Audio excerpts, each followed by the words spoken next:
Okay, so this is the wall experimental drill. This basically takes out all of the strenuous activity involved in the one hand down maneuvers, because obviously when we're on the floor, gravity is causing us to have to get up again, and that can be quite difficult. But we can use a wall as a level of understanding, practice, and ideas, just to give us scope to what's allowed, what's not allowed, and what to fiddle with. So, for example, I have a line on the wall. I've just used masking tape because it's roughly the same thickness as derby tape.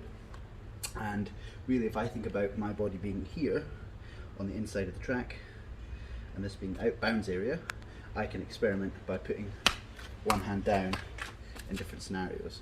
So things to think about is having a good stance away from the wall and making sure that you can hold yourself up and bring yourself back up and down while still only having one hand down on the wall. Making sure you're pretty keen on both hands, because from this angle it's pretty easy, but it gives you scope to what muscles are involved and what kind of hand positions you can use. So our basic thing is thinking about where to place hands and making sure it's only one hand, and just getting that as muscle memory and routine, so you're not going to make a mistake in that sense whatsoever.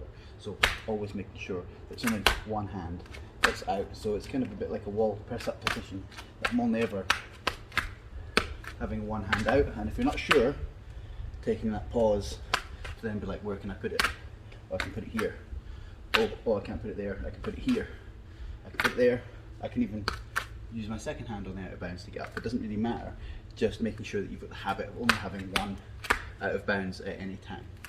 Obviously this is from a forward facing scenario, so you can also have this in the side facing scenario. So if I was to hit the floor here and then land out of bounds, I could use my elbow, and as long as there's daylight through this gap, technically this is still not out if we were to tilt and be on the floor. So practicing things like going from hand to elbow to armpit, making sure I can still go there and going back up again. Same to the side. And practicing to get up. If you struggle with the momentum or where to get yourself up, always remember you have that anchor. So I can get in one of these positions, but if I'm stuck, I can use myself to get back up using my other hand or whatever I have available. I can push off in different places. I can also land one hand on top of the other. I would never think about landing hand on hand, but one hand on forearm, and really thinking about how I can use this as a stable base to push back up.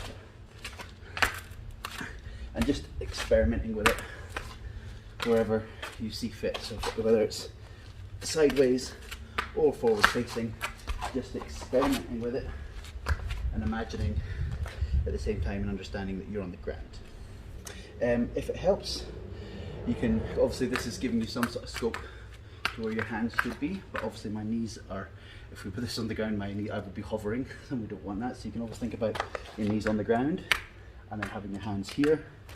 It is a little bit more awkward, but if that helps your brain in thinking about where my knees should go, have that thought process as well. It just doesn't translate that well into being upright, but have a think about using your knees on the ground, on the wall as well, to understand it.